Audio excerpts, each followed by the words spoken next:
লাগেনি তো? কি হচ্ছে? দাদাবাবু তাড়াতাড়ি এসো। লাগেনি তো, কিচ্ছু লাগেনি। এই তো আমি আছি বাবু।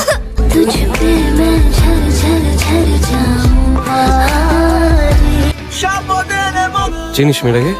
পল্লবী পট্টনায়ক, কলেজের ম্যানেজিং কমিটির চেয়ারম্যান প্রকাশ পট্টনায়কের ভাইজি। ভীষণ মেজাজ সামলে। হ্যাঁ,